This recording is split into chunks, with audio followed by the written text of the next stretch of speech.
Hola amigos, el día de hoy vamos a revisar la farmacología del sistema nervioso autónomo, un sistema súper especializado que ha madurado a lo largo de miles de años y que evidentemente nos ha ayudado a nosotros a poder sobrevivir en diferentes escenarios según el tipo de disturbio que puede ocurrir en la fisiología humana.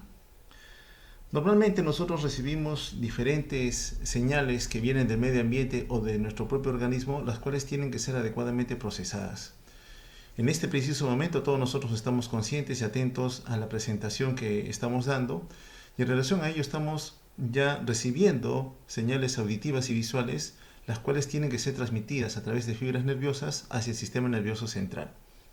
Bueno, una vez que el sistema nervioso central procesa esta información, establece un nexo de comunicación con el entorno periférico con el fin de definir si ese estímulo que ahora se está generando va a causar algún tipo de beneficio o quizás algún tipo de daño. Evidentemente, si ese estímulo es benéfico para mí, tendría que abocarme a estar concentrado en esta presentación.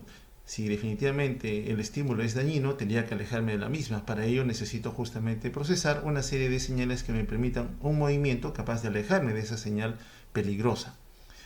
Evidentemente, para cada actividad que hace nuestro cuerpo, necesita que haya un funcionamiento adecuado de una serie de sistemas que están enlazados unos con otros y que lógicamente, si es que no existiera una sincronización en el trabajo que se desarrolla, no podríamos sobrevivir en forma adecuada. Cuando nosotros conciliemos el sueño, evidentemente tenemos que establecer algún tipo de mecanismo que involucre apagar todas las señales del medio ambiente que nos podrían despertar. Comenzamos a cerrar los ojos, comenzamos a bloquear las señales auditivas que podrían en cierta manera perturbar el alcance del sueño en la fase REM, en donde característicamente también el músculo estriado o esquelético está casi paralizado. Por tanto, llegamos a un estado de reposo que nos permite revitalizarnos para comenzar luego a tener algún otro tipo de actividad ya de índole físico o quizás mental. Bueno, de nada serviría este proceso, evidentemente al estar dormidos, al haber disminuido en gran medida nuestra actividad cerebral, si es que no existiera algún tipo de sistema que mantenga el trabajo de otras estructuras que también son importantes en mantener la vitalidad celular. Evidentemente esas estructuras están concentradas en ciertas cavidades, principalmente a nivel de la cavidad torácica y abdominal. Allí tenemos diferentes vísceras en donde podemos resumir el componente cardiovascular y respiratorio, que básicamente van a buscar oxigenar y movilizar la sangre de calidad rica en oxígeno. A nivel visceral abdominal, estructuras que me permiten mantener la concentración de algunas sustancias que las células necesitan para poder seguir produciendo energía y con la misma mantenerse vivas. Evidentemente, nosotros en forma consciente no podríamos bloquear el trabajo de este sistema que de por sí se tipifica ya como algo autónomo, involuntario, el cual ejerce su trabajo en forma continua y que lógicamente va monitorizando los cambios en la concentración de algunas sustancias a nivel del torrente sanguíneo que definitivamente tienen que ser censadas o valoradas por conjuntos de células que están distribuidas en todo nuestro organismo. Por ejemplo, el mediar cómo está la concentración del azúcar en la sangre, en qué momento el azúcar está comenzando a elevarse o a disminuir. Por tanto, tiene que desplegarse una respuesta que me permita a mí mantener la concentración de este sustrato metabólico en valores normales. O quizás en algún momento la concentración o la presión de oxígeno ha comenzado a disminuir. Tengo que desplegar algún tipo de respuesta compensadora para mejorar la concentración del oxígeno en la sangre. O quizás es el dióxido de carbono el que se está incrementando y lógicamente esto también es valorado por este sistema que va a tener que desplegar una respuesta con el fin de compensar o llevar al valor casi normal de este gas en sangre. O quizás es el potencial de hidrogeniones el que ha variado, o quizás es la temperatura, o puede tratarse también del volumen sanguíneo que está circulando. Entonces, esta condición tiene que ser valorada continuamente por estos conjuntos de células súper especializadas y la forma que tienen estas células de transmitir la señal al sistema nervioso central a nivel del tronco o a nivel de la corteza, básicamente es utilizando fibras nerviosas, las cuales son parte evidentemente del componente neuronal.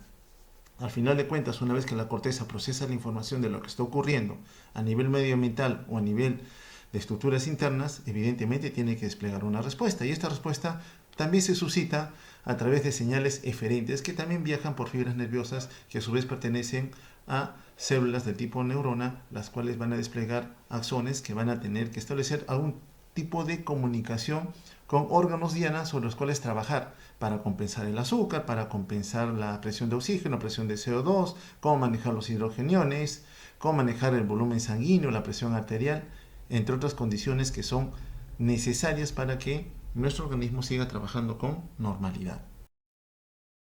Bien, antes de empezar con la farmacología del sistema nervioso autónomo, necesariamente tenemos que revisar una parte de la neurofisiología. Para nosotros, el sistema nervioso autónomo representa un sistema involuntario en su naturaleza. Y, lógicamente, todas las actividades que este sistema desarrolla se mantienen en forma automática. Ante algún cambio que ocurra en la economía, este es valorado, censado, transmitido al sistema nervioso central, y desde aquí se despliega algún tipo de respuesta compensadora con el fin de llevar nuevamente a un estado de equilibrio. Eso ocurre en forma natural y continua. Nosotros no ejercemos voluntariamente el cómo tiene que trabajar este sistema nervioso autónomo.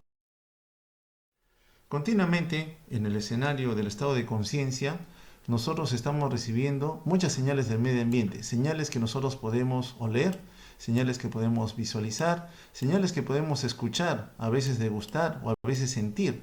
Para todos estos escenarios se sienten fibras nerviosas pertenecientes a grupos neuronales, repito, que van transmitiendo estas señales hacia el sistema nervioso central, ingresando a nivel medular o en algún caso a nivel del tronco, y desde estas señales se van a ir amplificando a otros estratos subcorticales como es el tálamo, por ejemplo, o desde aquí se van transmitiendo hacia la corteza cerebral con el fin de que aquí se dé un procesamiento de la información que viene desde la periferia.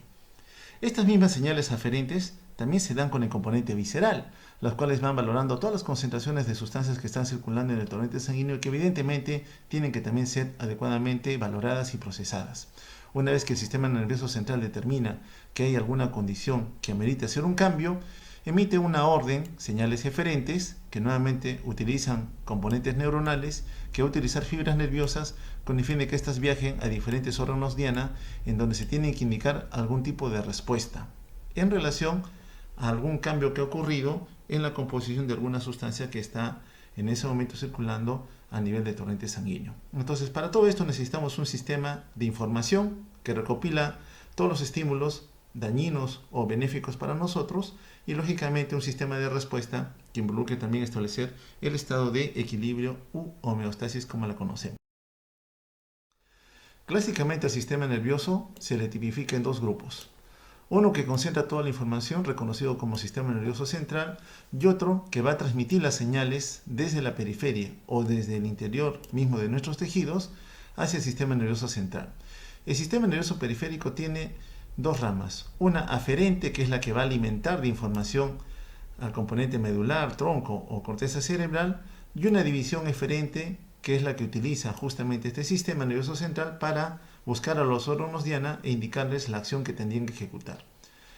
Esta división eferente a su vez tiene dos ramas, una somática, que en cierta manera nosotros conscientemente podríamos también influir en relación básicamente al movimiento, y otra autónoma, que clásicamente trabaja en forma involuntaria. Como el nombre le dice, es automática. Ocurre un cambio en la concentración de alguna sustancia, en un volumen de sangre, en algún mineral, en una concentración de hidrogeniones, inmediatamente se va a desplegar una respuesta compensadora. Bueno, este sistema nervioso autónomo clásicamente tiene dos componentes harto reconocidos por nosotros, que son el sistema nervioso simpático y el parasimpático. Y un tercer sistema que está abocado a ellos, que es el sistema nervioso entérico. Un gran número de neuronas, más de 100 millones de neuronas que están depositadas a nivel de las paredes del tubo digestivo y que evidentemente también van a tener que trabajar en relación a los procesos metabólicos involucrados en la digestión de los alimentos que continuamente nosotros consumimos en el día a día. La neurona, que está localizada en diferentes posiciones del sistema nervioso central y periférico, vemos nosotros que no está sola. Está influida grandemente por otros componentes celulares más que evidentemente influyen en su accionar. Vemos que esta neurona está recibiendo terminales nerviosas que, liberando alguna sustancia que veremos posteriormente, podrían inducir un cambio en su comportamiento, que puede ser de estado de activación o de inhibición, y que evidentemente tiene que emitir una señal nerviosa que involucre que hay un cambio en alguna célula diana sobre la cual ésta va a tener influencia.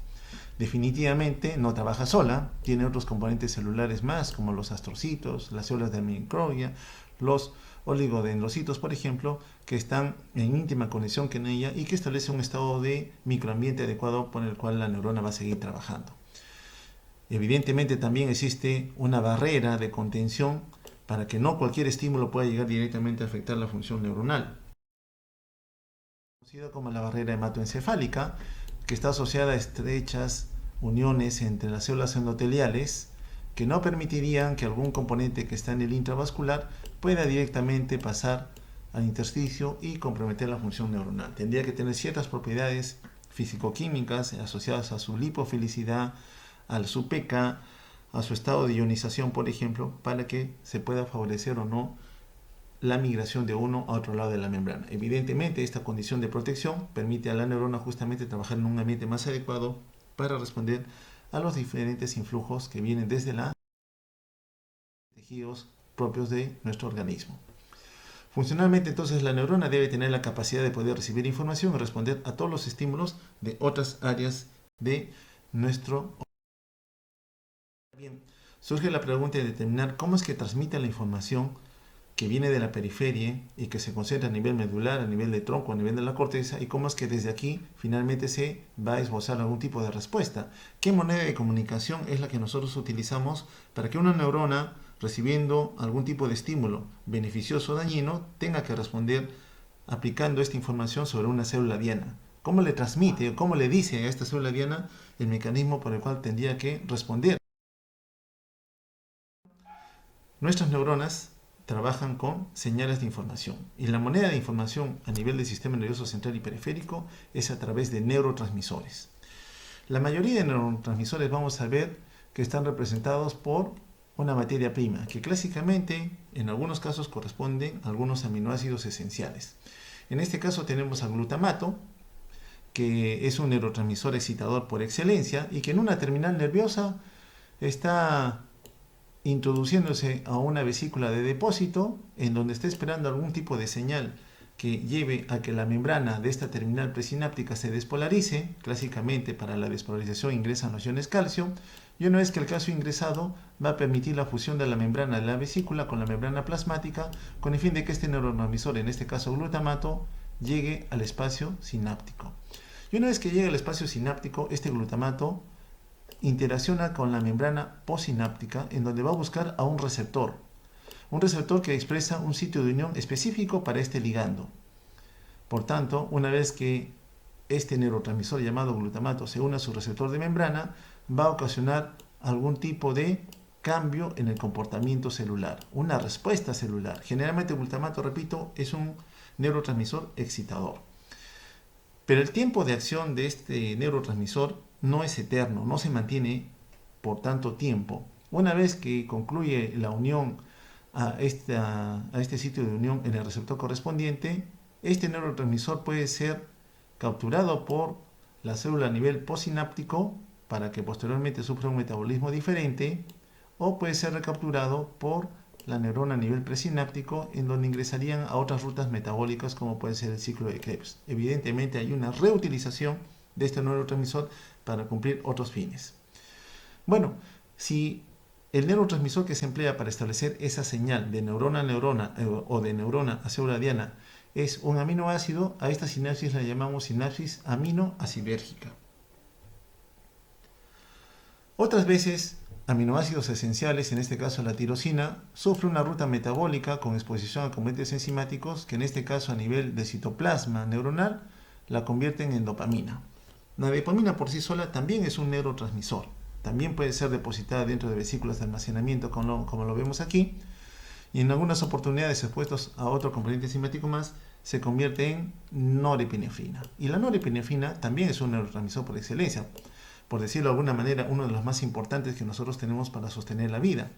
Una vez que ocurre la despolarización de la membrana a nivel presináptico, se fusiona la membrana de esta vesícula de almacenamiento, se fusiona con la membrana plasmática y libera a este neurotransmisor. Al igual como ocurría en el caso anterior, busca a nivel de la membrana postsináptica a su receptor correspondiente con el cual interactúa, induce un cambio celular que puede ser positivo o negativo y evidentemente va ejecutando un cambio en la actividad celular.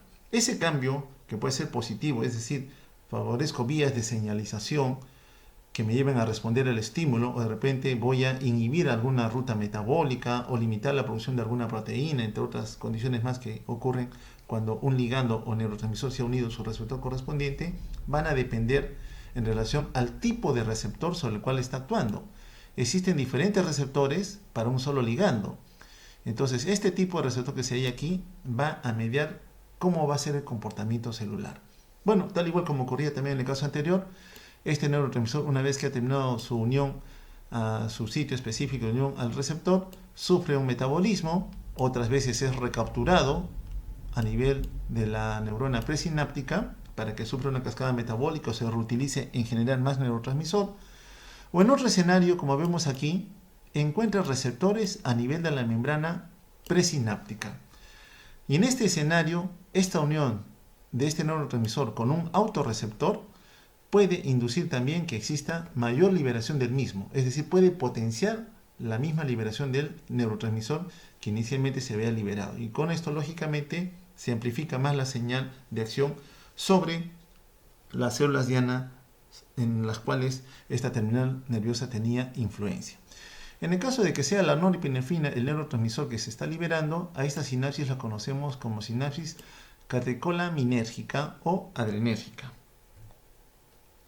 En otro escenario, otro aminoácido, en este caso triptofano, también es expuesto a una ruta metabólica en donde se va a producir en el citoplasma la 5-hidroxitritamina, también conocida como serotonina, que es otro neurotransmisor importante, sobre todo a nivel del sistema nervioso central y periférico. Bueno, como ocurre con todos los neurotransmisores, esta serotonina es almacenada en vesículas de almacenamiento, espera que ocurra la despolarización de la membrana, ingresan iones calcio, se fusionan ambas membranas, se libera el neurotransmisor, busca su receptor correspondiente a nivel de la membrana postsináptica e induce una respuesta celular. Una vez que ha terminado la unión con su receptor de membrana correspondiente, puede ser recaptado, como vemos aquí, para que sufra una ruta metabólica, o puede actuar sobre un autorreceptor a nivel de la neurona presináptica o surtir algún tipo de metabolismo a nivel de esta misma hendidura sináptica. Al final de cuentas, si la sinapsis ha utilizado a la serotonina como neurotransmisor, se le conoce como sinapsis serotoninérgica.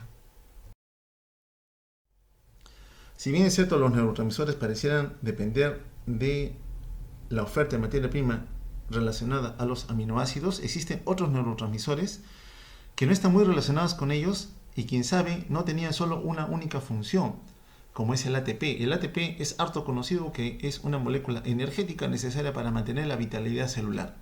Este ATP también se puede comportar como un neurotransmisor y, al igual que con los otros, se almacena también en vesículas, procesándose luego a través de la despolarización de la membrana, la unión de su membrana correspondiente con la membrana plasmática para que el ATP pueda ser liberado a la hendidura sináptica. Y una vez que el ATP es liberado a la hendidura sináptica, también va a encontrar receptores a nivel de la membrana postsináptica. Lógicamente aquí también va a inducir un cambio en la respuesta celular. Entonces el ATP también es un neurotransmisor. Una vez que cumple su objetivo, es degradado por peptidasas, terminando la señalización positiva o negativa que se tenga según el tipo de receptor que esta terminal nerviosa a nivel postsináptico está expresando. Si la sinapsis ha usado a este ATP, se le conoce como sinapsis peptidérgica. Otro neurotransmisor muy importante en las vías de señalización, básicamente abocados al sistema nervioso autónomo, es la acetilcolina. La acetilcolina proviene de la fusión de dos componentes: la acetilcoenzima A, producto del metabolismo principalmente de la glucosa, también puede estar involucrados los ácidos grasos, algunos aminoácidos, y la colina. Entonces la fusión de ambas sintetiza ya o produce la acetilcolina, la cual se deposita temporalmente en vesículas de almacenamiento, y una vez que ocurra nuevamente la despolarización de la membrana, se fusiona la membrana de la vesícula con la membrana plasmática y con eso se libera la acetilcolina. Viaja hacia la membrana postsináptica de la célula sobre la cual quiere actuar, encuentra su receptor correspondiente e induce un cambio en la actividad celular. Dependerá del tipo de receptor que en este momento se esté expresando. La acetilcolina, entonces, para que pueda ejecutar un cambio en la actividad celular, tiene que encontrar un receptor. Ahora va a depender qué tipo de receptor está expresando la membrana de esa célula efectora. Lamentablemente para nosotros, tenemos muchos receptores asociados a acetilcolina. Clásicamente se dividen en dos grupos, los nicotínicos y los muscarínicos. Luego vamos a ver la subdivisión que se relaciona bastante bien a la interacción de acetilcolina con este receptor correspondiente. Bueno, entonces un componente neuronal cualquiera que esté tanto a nivel del sistema nervioso central como del componente periférico establece la presencia de neuronas, como vemos aquí, con su acción correspondiente, que está recibiendo señalización de cientos de neuronas más. Neuronas que llevan a terminales nerviosas que van a producir conexiones interneuronales y que lógicamente cada una de ellas libera un neurotransmisor determinado. Entonces esta neurona en su membrana expresa diferentes receptores para cada uno de esos neurotransmisores.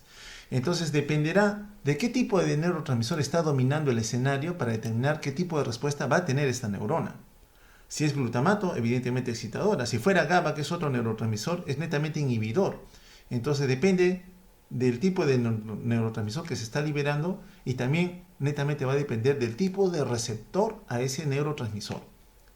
Entonces sabemos claramente que algunos neurotransmisores cumplen una función, pero la respuesta celular finalmente se va a mediar en relación a qué tipo de receptor está expresando. Entonces cada terminal nerviosa, como vemos aquí, tiene a nivel de su terminal cientos de vesículas de almacenamiento con diferentes neurotransmisores. Dependerá del tipo de señal que ha llevado a que esta neurona especializada libere algún neurotransmisor que a nivel de la membrana postsináptica lo único que va a hacer es buscar a sus receptores de membrana. Según el tipo de receptor de membrana que exprese esta célula postsináptica, al momento de unirse el neurotransmisor, inducirá diferentes tipos de respuesta celular. Repito, la respuesta celular puede ser positiva o negativa en relación a activar o inhibir un flujo de iones, en promover o disminuir alguna ruta metabólica por activación de otras proteínas. ¿Cómo es la topografía de la división neuronal que nosotros tenemos que recordar en relación al sistema nervioso autónomo? Evidentemente hay un centro regulador que es el sistema nervioso central, representado por el cerebro, el tronco y la médula espinal. Bueno, a nivel del tronco cerebral y la médula espinal se hallan ya abocados a diferentes niveles, diferentes también cuerpos neuronales. Estos cuerpos neuronales que están recibiendo la señal del tronco o de la corteza para que tengan algún tipo de comportamiento de estimulación, a través de una fibra nerviosa van a buscar a un segundo componente neuronal. Esta unión entre la primera neurona o la neurona que está localizada a nivel del tronco o de la médula se conoce como componente ganglionar. Fuera de la médula existen conglomerados de neuronas. Hacia los costados de la columna vertebral existen esos conglomerados de neuronas conocidos como ganglios. ¿Ya? Son ganglios que concentran cuerpos neuronales. Bueno, una vez que el cuerpo de la neurona que está en la médula o en el tronco emite una fibra nerviosa, llega justamente al ganglio. Y en el ganglio encuentra a una segunda neurona. Para que esta primera neurona le diga a la segunda neurona lo que tiene que hacer, evidentemente tiene que haber liberado un neurotransmisor. Y para que esta segunda neurona responda, en su membrana celular tiene que haber expresado un receptor para ese neurotransmisor. Entonces, como a esta estructura le conocemos como ganglio, a la primera neurona se le denomina neurona preganglionar. Y a la segunda neurona, cuyo cuerpo está en el ganglio y del cual se va a emitir una fibra nerviosa, la reconocemos como una neurona postganglionar. Bueno, entonces, desde el cerebro, tronco, médula se establece una respuesta. La respuesta nace en la neurona preganglionar, llega hasta el ganglio, libera un neurotransmisor determinado y le dice a la neurona postganglionar que se active para que libere a su vez a otro neurotransmisor. Y este neurotransmisor efectivamente va a actuar sobre una célula diana, sobre la cual se expresan receptores específicos para este neurotransmisor y que lógicamente van a llevar a una respuesta. Repito, la respuesta puede ser positiva o negativa, dependerá del tipo de receptor sobre el cual ese neurotransmisor va a interactuar. Entonces, la moneda de comunicación que existe entre las neuronas es a través de neurotransmisores. Topográficamente, la primera neurona que está en el tronco o en la médula se conoce como neurona preganglionar, es decir, antes de llegar al ganglio. Después del ganglio se conoce como neurona postganglionar. En ambos escenarios se liberan neurotransmisores. En ambos escenarios, cada célula diana que está siendo afectada por ese neurotransmisor va a responder según el tipo de receptor de membrana que exprese en ese momento. Finalmente, tanto el sistema nervioso simpático y parasimpático son autónomos, son involuntarios. Y lamentablemente no es que los dos trabajen en un solo sentido, ambos realizan acciones opuestas. Ambos inervan diferentes estructuras viscerales que están distribuidos en toda la economía, principalmente concentrados a nivel de las vísceras del tórax y las vísceras del abdomen y de la pelvis. Mientras una empuja una ruta metabólica en un sentido, el otro sistema lo lleva en sentido contrario. Mientras una estimula el movimiento, la otra lo disminuye. Mientras una cierra esfínteres, la otra los abre. Mientras una promueve secreciones, la otra los inhibe. Mientras uno permite que el corazón trabaje más, el otro lo limita. Entonces, la acción de uno y otro siempre está en continua lucha. Pareciera que están peleando, pero en realidad lo que se ejecuta básicamente es establecer una respuesta en relación a algún cambio que ha ocurrido en la fisiología, repito, con el fin de restablecer la homeostasis. ¿Cómo es la química de los neurotransmisores ya enfocados netamente en el sistema nervioso autónomo? Clásicamente el sistema nervioso autónomo lo reconocemos en dos divisiones, la división simpática y la parasimpática. En relación a la fibra parasimpática, por excelencia, este sistema utiliza a la acetilcolina como neurotransmisor. En el 100% de señales nerviosas, el parasimpático utiliza única y exclusivamente a la acetilcolina. Si hablamos hace un instante de que a nivel preganglionar hay una neurona preganglionar y luego del ganglio hay una neurona postganglionar y esa fibra es parasimpática, la comunicación es con acetilcolina. De la neurona postganglionar en adelante, el neurotransmisor sigue siendo, en el caso de la vía parasimpática, acetilcolina. Entonces, sea cual sea la localización que tenga en su recorrido la fibra parasimpática, siempre está liberando acetilcolina, tanto a nivel preganglionar como a nivel postganglionar.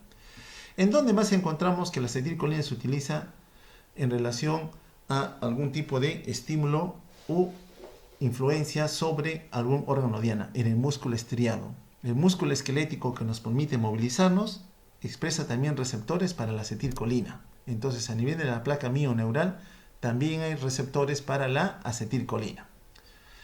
¿Y qué ocurre con la noripinefrina? Característicamente la noripinefrina se ha asociado a las vías de señalización simpática. Pero estas vías de señalización no se cumplen en el 100% de fibras simpáticas. A diferencia del parasimpático, en donde siempre utiliza acetilcolina, el sistema nervioso simpático utiliza en la mayoría de casos a la noripinefrina. En la mayoría de casos esto se va a dar siempre a nivel postganglionar, casi siempre a nivel postganglionar. Entonces, la neurotransmisión de las estructuras parasimpáticas y de la estirpe neuromuscular siempre se va a dar a través de la liberación de acetilcolina. Entonces, acetilcolina es el neurotransmisor por excelencia a nivel ganglionar y a nivel de la placa mioneural.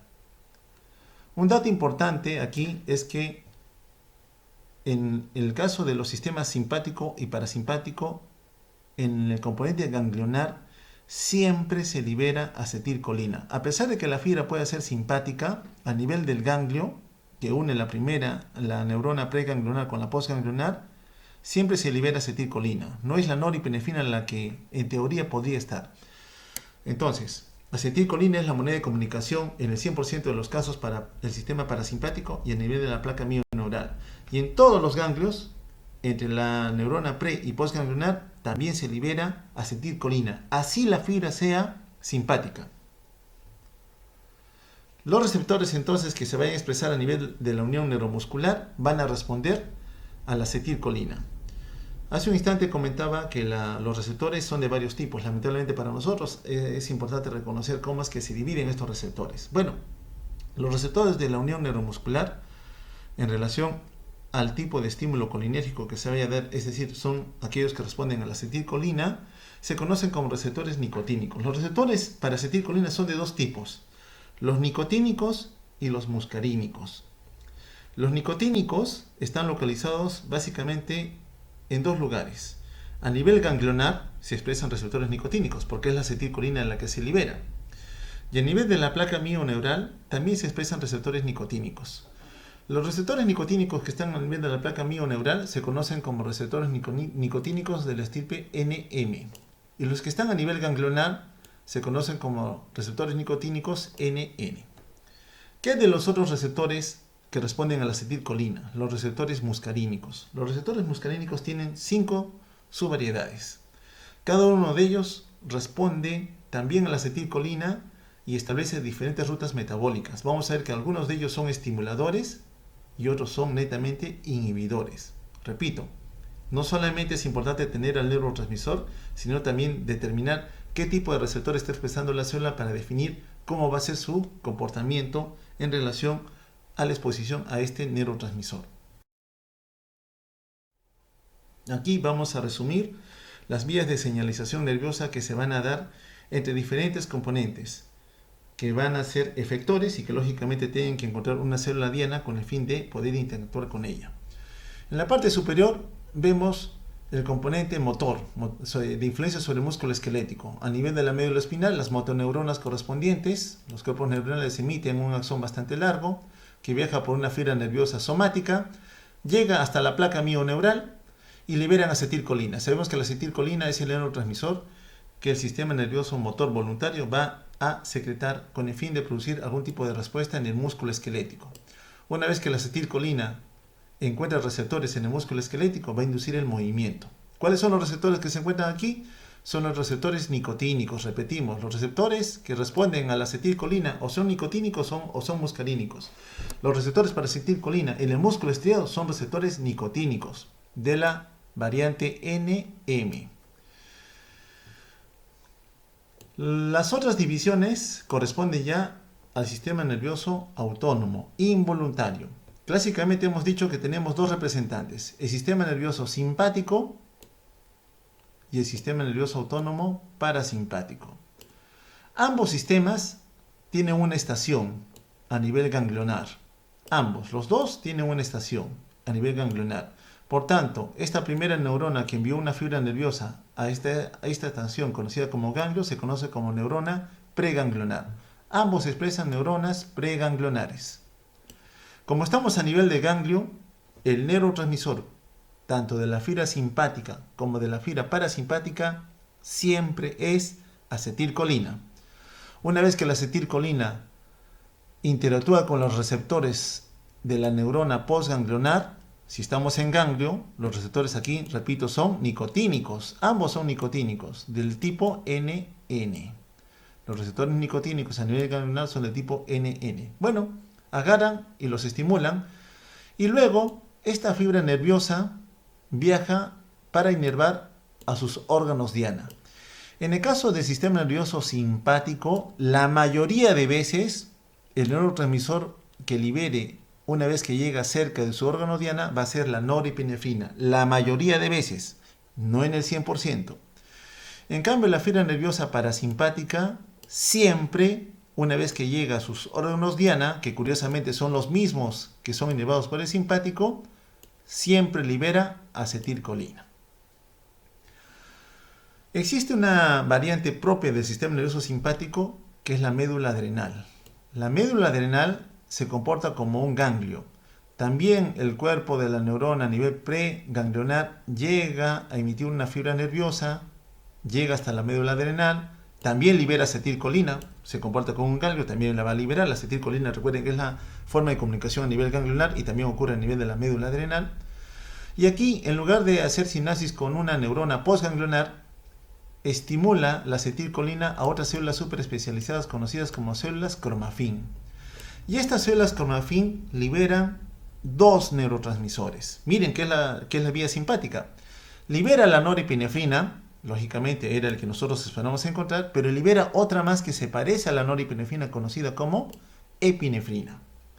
Entonces, la vía simpática no siempre utiliza norepinefrina como neurotransmisor de señalización.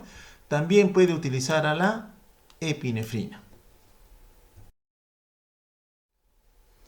Otra excepción a la regla viene aquí. También estamos en la vía simpática, en este escenario la que se acaba de sombrear. Tenemos una neurona preganglionar, emite su fibra nerviosa, llega al ganglio. Si estamos en el ganglio, el neurotransmisor que libera es acetilcolina. Esta neurona presináptica expresa receptores nicotínicos del tipo NN, es estimulada, se activa, viaja por su acción correspondiente y llega hasta una célula diana conocida como glándula sudorípara. Si bien es cierto es vía simpática, las glándulas sudoríparas, una vez que son estimuladas por la neurona postganglionar, también liberan acetilcolina. Entonces aquí está ocurriendo otra excepción a la regla. La glándula sudorípara, inervada por el sistema simpático, en la parte terminal no libera norepinefrina, está liberando acetilcolina. ¿En dónde más existe esta excepción a la regla? Por eso hace un instante decíamos, el sistema nervioso simpático casi siempre utiliza norepinefrina. Una excepción hemos visto que ocurre a nivel de la médula adrenal. La otra se da a nivel de la glándula sudorípara y la tercera es a nivel del músculo piloerector, a nivel del vello que nosotros tenemos en la piel. Bien, sabiendo esto, ya sabemos que las neuronas tienen que comunicarse entre ellas y también con los órganos efectores a través de la liberación de diferentes neurotransmisores, y las células efectoras van a responder según el tipo de receptor para ese neurotransmisor. Tenemos que conocer la anatomía del sistema nervioso autónomo. ¿Cómo es que está distribuido? Aquí notamos la distribución de inervación que va a tenerse a nivel de las estructuras viscerales. Encontramos diferentes estructuras viscerales a nivel del abdomen, de la pelvis, del tórax, y junto con ella las glándulas anexas, salivales y el globo ocular. Todas estas estructuras viscerales tienen doble inervación. En rojo vemos las fibras de inervación simpática y en azul las fibras de inervación parasimpática. Evidentemente, encontrar esta división topográfica me establece que tendrían una localización definida, y eso efectivamente ocurre así. Desde la división T1 hasta la división L2 están concentrados en la médula diferentes cuerpos neuronales, preganglionares en este caso, que emiten fibras nerviosas que van a buscar al componente ganglionar en donde tienen que establecer sinapsis con la neurona postganglionar. A ambos lados de la columna vertebral existen estos conglomerados ganglionares, como vemos aquí, como unos sacos que están a cada lado de la columna vertebral. A esta estructura que estamos señalando aquí se conoce como cadena simpática. Y desde esta cadena simpática vemos que se emiten fibras nerviosas bastante largas, tienen un recorrido bastante largo con el fin de llegar a su órgano diana. Y como tal, inervan a otras estructuras más. A la vez, se abren en abanico con el fin de dar inervación a diferentes estructuras viscerales. Bien, esto correspondiente al sistema nervioso simpático. ¿Y qué del parasimpático? Bueno, el parasimpático tiene dos divisiones, una craneal y una caudal, como que estuviera dividido en dos porciones. La porción craneal es dependiente del tronco cerebral. En el tronco cerebral existen diferentes núcleos celulares que están asociados a los pares craneales. Y son 4 pares craneales los que van a emitir fibras parasimpáticas. Uno de ellos es el tercer par craneal, el motor ocular común, que va a inervar el músculo constrictor de la pupila a nivel del globo ocular. El otro es el séptimo par craneal, el nervio facial, que va a inervar las glándulas salivales y sublinguales correspondientes. El otro es el noveno par craneal, que va a inervar a la tercera glándula salival y a la parótida. Y finalmente el décimo par craneal, el más importante, el más relevante, conocido como nervio vago. Vemos que este nervio vago va a tener un recorrido bastante largo, tanto a nivel del tórax como también a nivel del abdomen. Bien, este nervio vago emite también fibras nerviosas que se acercan bastante a los órganos diana. Y antes de llegar a ese órgano diana, hace una estación en un ganglio muy cerquita del órgano diana que va a inervar. Y desde aquí sale una fibra nerviosa de un trayecto bastante corto para darle algún tipo de fin estimulador o inhibidor de ese órgano sobre el cual tiene influencia. A diferencia entonces del simpático, la fibra parasimpática tiene un recorrido más corto y más dirigido a algún órgano. En cambio, el simpático tiene un recorrido más largo y se abre en abanico. Es decir, su respuesta va a afectar a varios órganos diana en general. La inervación del nervio vago, si bien es cierto, prácticamente tiene afección sobre la mayoría de estructuras viscerales, no inerva la porción distal del colon, ni el recto, ni la vejiga, ni los órganos genitales. Esta porción que estamos definiendo acá es inervada por el componente o rama sacra del sistema nervioso parasimpático, que también emite fibras nerviosas que van a tener influencia sobre la porción distal del colon, recto, vejiga y órganos genitales, que eso es importante recordar. Aquí solamente para diferenciar también que las acciones no solamente se concentran sobre las vísceras. Tanto el sistema nervioso simpático como el parasimpático, simpático aquí que está la cadena simpática, mandan ramas, vean ustedes, que van a interactuar con todos los componentes asociados al sistema inmunológico. Tanto el simpático como el parasimpático tienen influencia aquí. Entonces el sistema inmune también está regulado por la liberación de neurotransmisores que van a afectar el comportamiento cerebral, una respuesta inmunológica más adecuada cuando tenemos algún tipo de desorden que genera inflamación. Bien, aquí simplemente para resumir, en la médula espinal tenemos los cuerpos neuronales, en este caso la neurona preganglionar emite una fibra nerviosa que va viajando hasta que encuentra al ganglio correspondiente, hace sinapsis, libera un neurotransmisor, estimula la neurona postganglionar que va a otro ganglio para arriba, otro ganglio para abajo o ya a nivel periférico y muy cerquita llega a su órgano diana correspondiente, al cual tiene que estimular o inhibir. Va a depender del tipo de receptor que vaya a interactuar con el neurotransmisor que esta vía simpática está liberando. Vemos también aquí una rama de nervio vago, hace una estación en su ganglio muy cerquita del órgano diana. De aquí sale otra fibra nerviosa, como vemos, que también está inervando a la misma estructura que el simpático estaba inervando.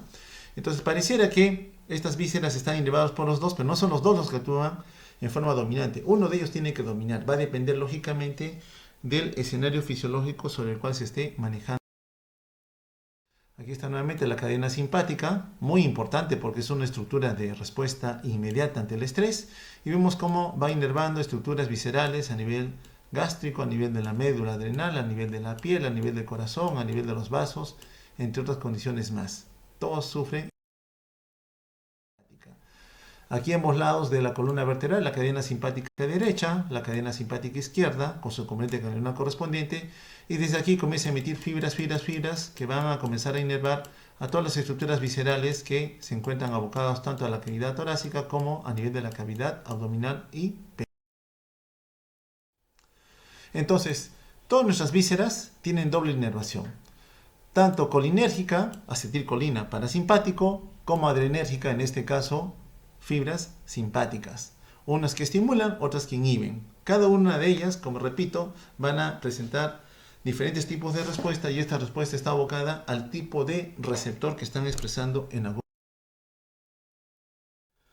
Entonces, para resumir, siempre que hablamos de la variante parasimpática, el neurotransmisor que se va a liberar siempre en el 100% de fibra nerviosa autónoma parasimpática es la acetilcolina. La acetilcolina domina todo el escenario de transmisión nerviosa en el parasimpático. En el caso del sistema nervioso autónomo simpático, notamos que mayoritariamente va a ser la norepinefrina, pero tiene excepciones a la regla, en donde en el lecho vascular renal y mesentérico no es norepinefrina el neurotransmisor que se libera, sino es dopamina. A nivel de las glándulas sudoríparas, siendo una vía simpática, no es norepinefrina la que se va a liberar, va a ser la acetilcolina, como lo vimos anteriormente. Y si estamos hablando de la médula adrenal, no es norepinefrina la que se libera dominantemente, sino la epinefrina o adrenalina. Entonces, el sistema nervioso simpático mayoritariamente utiliza la norepinefrina, sí, pero existen algunas excepciones a la regla. Repetimos, lecho vascular renal y mesentérico se libera dopamina. A nivel de las glándulas sudoríparas, músculo piroerector, se libera acetilcolina, siendo fibra simpática, ojo, recuerdan, a nivel terminal, y a nivel de la médula adrenal se libera epinefrina. Bueno, entonces continuamente la terminal nerviosa está liberando, como vemos aquí, diferentes neurotransmisores que llegan al espacio sináptico, encuentran sus receptores a nivel postsináptico, en donde inducen un cambio en la respuesta celular. No debiendo olvidar que estos mismos receptores pueden actuar sobre la terminal presináptica, actuando sobre autorreceptores. algunas veces promoviendo que haya mayor neurotransmisor que se libera hacia el espacio sináptico. Otras veces sufren rutas metabólicas que llevan a su degradación, se recapturan los metabolitos intermediarios con el fin de que puedan ser reutilizados por esta terminal nerviosa. Entonces, el neurotransmisor que se libera siempre tiene que interactuar con receptores a nivel post o presináptico. Generalmente, cuando actúa sobre la misma terminal presináptica, puede haber un incremento de la señalización, sobre todo si el receptor en la estirpe colinérgica es nicotínico o en la estirpe adrenérgica es un receptor del tipo beta. O puede disminuir la señal si es que el receptor es uno de tipo muscarínico o si expresa un receptor alfa 2. Entonces, este receptor de acá, este autorreceptor, si es que es un nicotínico o beta, va a hacer que haya mayor liberación del neurotransmisor. Pero si es un alfa 2 o un muscarínico, va a bloquear la liberación de más neurotransmisor. Entonces, importa también saber qué tipo de autorreceptor está expresando la neurona preganglionar o la placa terminal nerviosa cuando ya está llegando a su órgano que tiene efecto. ¿Y qué es del sistema nervioso entérico? Que es el tercer componente del sistema nervioso autónomo.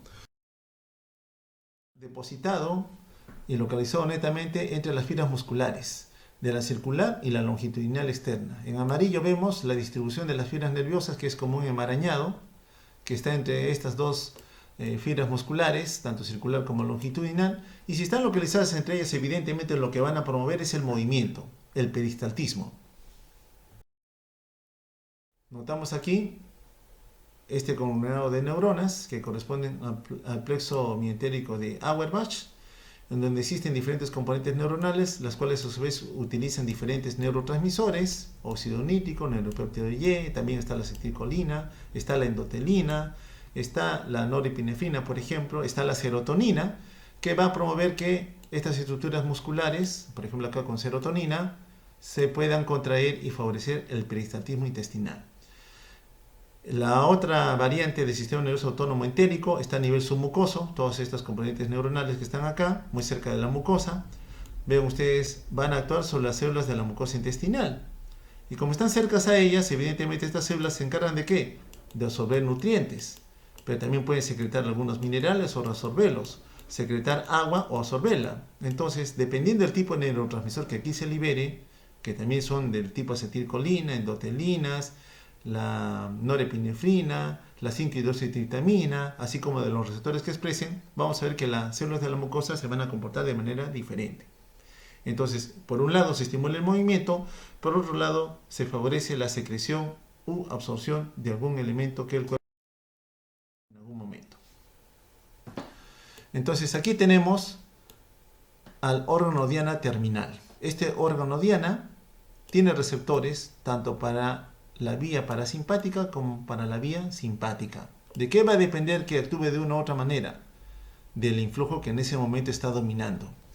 Si es el sistema nervioso parasimpático, la neurona correspondiente preganglionar tiene su cuerpo en la médula o en el tronco, emite una fibra nerviosa, llega a nivel ganglionar y me está liberando acetilcolina, que es el neurotransmisor ganglionar por excelencia.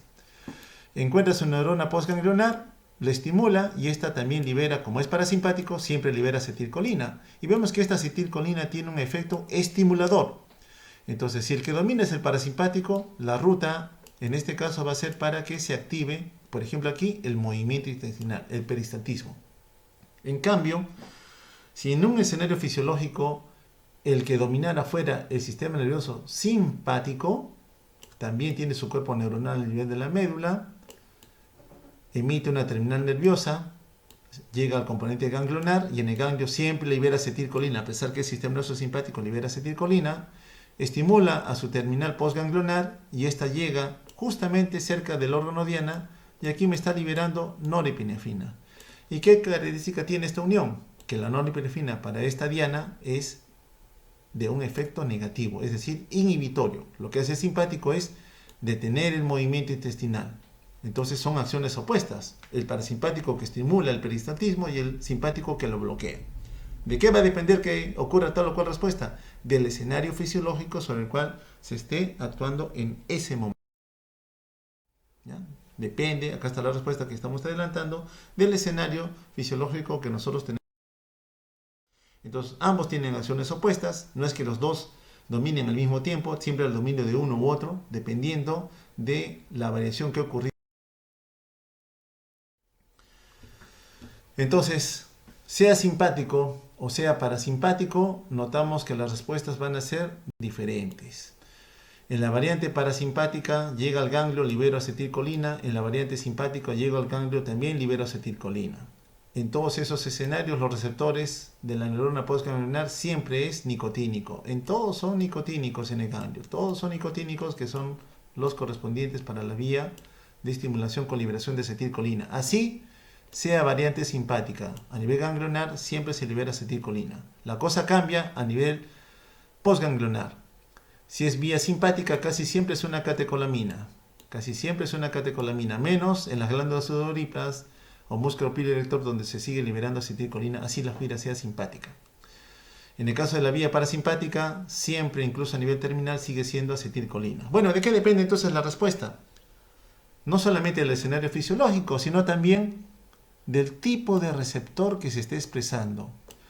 Para la vía adrenérgica, los receptores clásicamente son de dos tipos: receptores alfa y receptores beta. Entonces, la vía adrenérgica, cuando actúa sobre su órgano diana, actúa sobre diferentes receptores. Si la célula diana expresa receptores alfa, tendrá un comportamiento. Si expresa receptores beta, tendrá otro comportamiento. Lamentablemente también los alfa tienen subvariedades. Tenemos los alfa 1 y tenemos los alfa 2. Y en los beta también tenemos tres subvariedades: los 1, los 2 y los 3. Beta 1, beta 2 y beta 3. En los colinérgicos, ya lo señalamos anteriormente, tenemos dos receptores.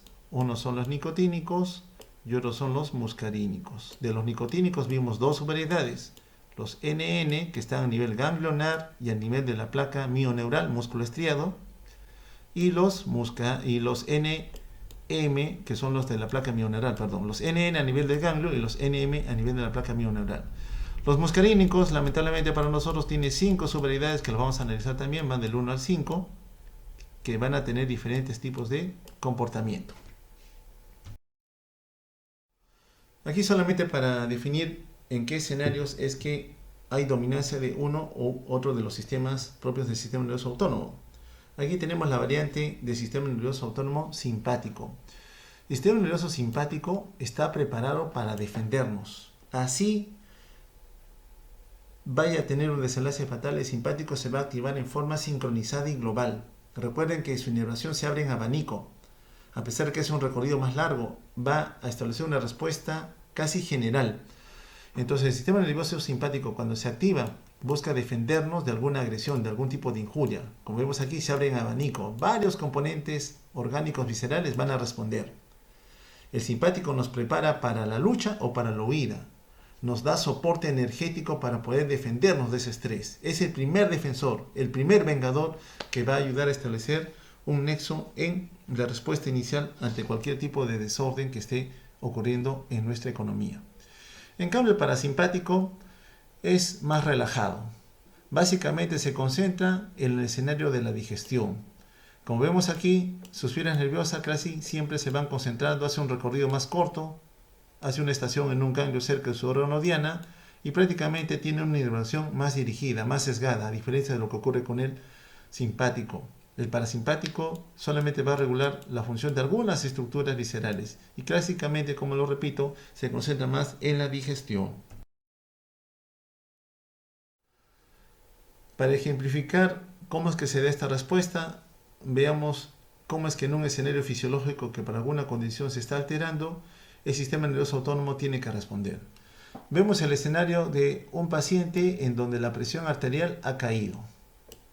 Como ha caído la presión arterial, el volumen de sangre que estiraba algunos receptores que están localizados en el callado aórtico, en el glomus carotidio, son estimulados para que manden señales nerviosas hacia el tronco cerebral, informándole que la presión arterial ha disminuido.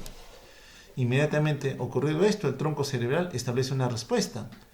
Estimula al sistema nervioso simpático para que éste actúe sobre diferentes órganos diana. Uno de ellos son el lecho vascular. Hace que las arterias tengan una tendencia a contraerse y si se contraen, aumenta la resistencia vascular periférica. Si aumenta la resistencia vascular periférica, aumenta la presión arterial, que era algo que yo buscaba obtener porque la presión ha caído. El otro órgano diana sobre el cual el simpático va a actuar es el corazón. Aumenta la fuerza de contracción. Si aumento fuerza de contracción, aumento gasto cardíaco. Si aumento gasto cardíaco, aumento presión arterial. La otra variante es trabajar con el sistema eléctrico. Aumento la frecuencia de descarga del nodo sinusal. Genera aumento en la frecuencia cardíaca. Si aumento frecuencia cardíaca, aumento también presión arterial. Entonces, la respuesta efectora lo que va a hacer es buscar apagar al parasimpático porque no lo necesito, porque ha caído la presión arterial, y tengo que activar ostensiblemente al simpático para que me establezca una respuesta coordinada con el fin de llevar a que la presión se eleve. Entonces, ante un escenario de riesgo para la vida, el sistema nervioso autónomo que se va a activar es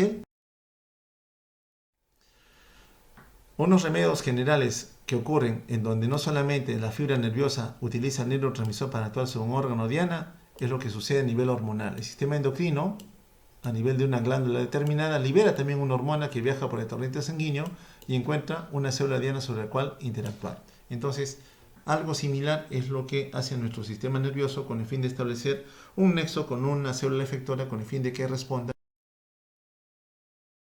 sea simpática o parasimpática. Aquí vamos a resumir rápidamente las acciones que tiene el sistema nervioso simpático cuando se ha activado. Recordemos a nuestros ancestros que miles de años atrás tenían que salir a cazar en un ambiente totalmente hostil, buscando una presa salvaje que podía netamente matarlos, por tanto tenían que estar preparados para ese enfrentamiento. Y si es que veían que la bestia salvaje podía efectivamente derrotarlos, tenían que prepararse para correr o para huir del peligro. Entonces, en ese escenario es que el simpático tuvo que madurar y evolucionar. Entonces, cuando este ancestro común salía a cazar la presa, evidentemente necesitaba tener un mejor campo de visión porque no sabía de dónde podía venir el peligro. Entonces mi campo de visión se había expresado con una pupila más dilatada. Al tener la pupila dilatada mejora mi campo de visión. Entonces el simpático relaja al músculo constrictor de la pupila, favorece la dilatación de la pupila. Entonces produce midriasis. Si tengo que estar preparado para pelear o para luchar, necesito soporte energético. Entonces el corazón tiene que trabajar más rápido, con mayor fuerza contráctil para distribuir la sangre rica en oxígeno y glucosa. Entonces, aumento fuerza contráctil, aumento fuerza cardíaca. Eso hace el simpático. Como para la activación energética necesito sustratos metabólicos, evidentemente el tejido adiposo tenía que degradarse. Favorezco la lipólisis, la liberación de ácidos grasos, que son el sustrato para producir energía. Evidentemente, a nivel del músculo, que tiene glucógeno como depósito, tenía que degradarlo porque necesito glucosa para producir ATP. Recuerden, no va a haber contracción, no va a haber fuerza para correr o para luchar, si es que no tengo ATP. Necesito ATP. A nivel del hígado también tengo que favorecer la glucogenólisis para que libere más glucosa. Y la glucosa, repito, la necesito para generar energía. Necesito que mis pulmones tengan despejada la vía aérea, que el músculo liso bronquial esté relajado para que el aire ingrese con más oxígeno, porque necesito oxígeno para que con el ATP que se vaya a generar y la glucosa, lógicamente, me preparen a mí para la batalla. Necesito estar listo para luchar o para huir. Evidentemente, todas estas rutas se van estimulando. En ese momento no necesito el parasimpático, no necesito que haya movimiento intestinal, no necesito que haya relajación de esfínteres para defecar. Recuerden, me estoy enfrentando a un peligro. No necesito, por tanto, nada de la estructura digestiva para poder abocarme a luchar o huir de ese peligro. Tampoco voy a tener el deseo de misionar. Entonces el esfínter vesical tiene que estar cerrado, el músculo destrusor de la vejiga tiene que estar relajado, porque en ese momento del peligro no voy a decir quiero un permiso para ir a misionar. Necesito estar preparado para luchar. Una vez que este ancestro ha conseguido la presa, ha sobrevivido, se aleja de la zona peligrosa, regresa a una cueva, una zona más tranquila, y evidentemente ya no necesita un mayor campo de visión. La pupila tiende a reducir su diámetro. Entonces el parasimpático reduce el tamaño de la pupila. Y al contrario, activa el músculo que va a trabajar con el cristalino. Necesito la acomodación para ver mejor la presa que estoy comiendo. No necesito que el corazón bombee la sangre tan rápido. Bajo la frecuencia cardíaca o bajo contractilidad. No necesito que haya tanta oxigenación en ese momento porque estoy en un estado de reposo, lejos del peligro. Como ahora estoy ingiriendo alimentos, evidentemente ahora sí el tubo digestivo se tiene que activar. Tengo que movilizar el movimiento intestinal, tengo que secretar enzimas o algunos otros productos que me favorezcan una adecuada digestión de la comida. En este momento también ya puedo tener mayor tiempo para poder mixar. Bien, Como estamos abocados a la transmisión del sistema nervioso autónomo a nivel de la esfera colinérgica, tenemos que ver cómo es que esta va. Evidentemente, a nivel de la terminal nerviosa encontramos una fibra de una neurona determinada, generalmente postganglionar, que tiene depositados diferentes números de vesículas de almacenamiento y cada una de ellas lógicamente tiene. En algún momento dado ocurre la despolarización de la membrana, ingresan los iones calcio, se fusiona la membrana de la vesícula con la membrana plasmática, se libera el neurotransmisor y esta célula diana tiene que responder. ¿Y por qué responde? Porque en su membrana tiene diferentes receptores que van a responder a ese neurotransmisor. Dependerá qué tipo de receptor es para saber cuál va a ser el comportamiento celular que yo esperaría tener. Termina el trabajo, el neurotransmisor es degradado, recapturado o inclusive actúa sobre autorreceptores de la membrana, como lo hemos visto. En el caso de la acetilcolina ya hemos visto que son dos productos que se requieren para su síntesis, acetilcoenzima y colina, se sintetiza acetilcolina, ingresa una proteína transportadora, se almacena, luego se libera y una vez que se libera la acetilcolina en el espacio sináptico actúa sobre su célula diana. Aquí está encontrando diferentes receptores. Estos de aquí que estamos señalando son receptores muscarínicos, son colinoreceptores sí, muscarínicos.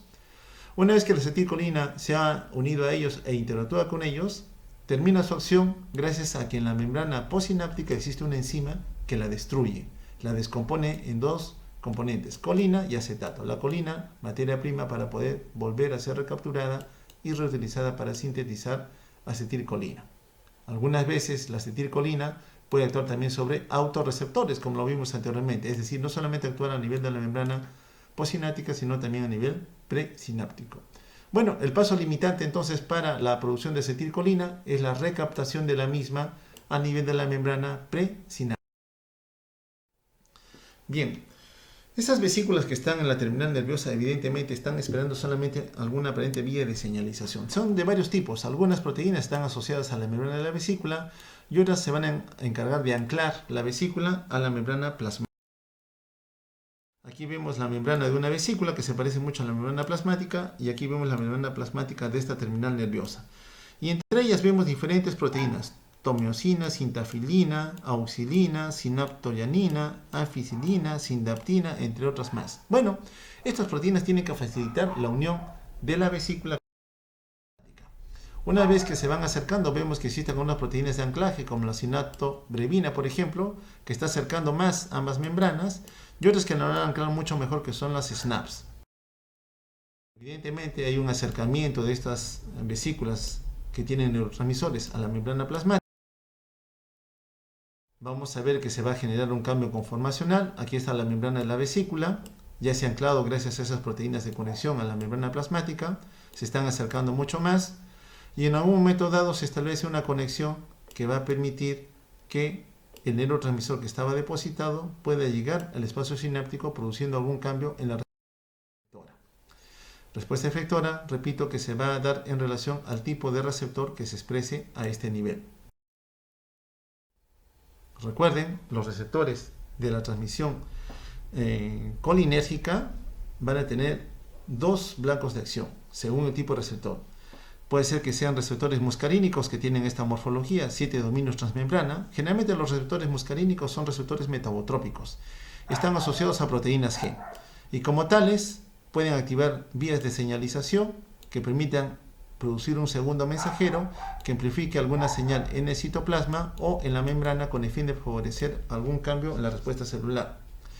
En cambio, los receptores nicotínicos que están acá, los receptores nicotínicos por excelencia son ionotrópicos, favorecen flujo de iones y sobre todo van a trabajar con flujo de iones sodio, permiten el ingreso de iones sodio, por tanto despolarizan membranas.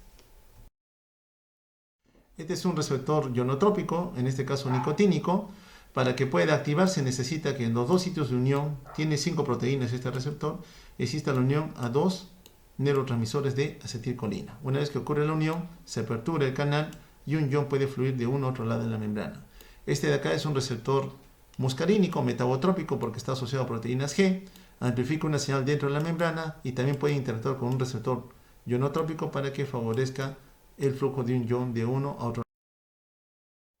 Al final de cuentas, lo que queremos es que gracias a la interacción de ese neurotransmisor con el receptor correspondiente a nivel de la célula, se va amplificando la señal, se van activando respuestas celulares por aumento de la producción de proteínas, de enzimas, de vías de señalización.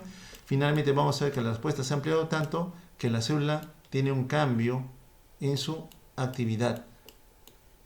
La señal se ha amplificado. Y en todo ese escenario vemos aquí, por ejemplo, que ha sido activando proteínas, activando segundos mensajeros, activando proteinquinasas y otros blancos más con estados de fosforilación que finalmente llevan a que la célula ejecute una respuesta sincronizada.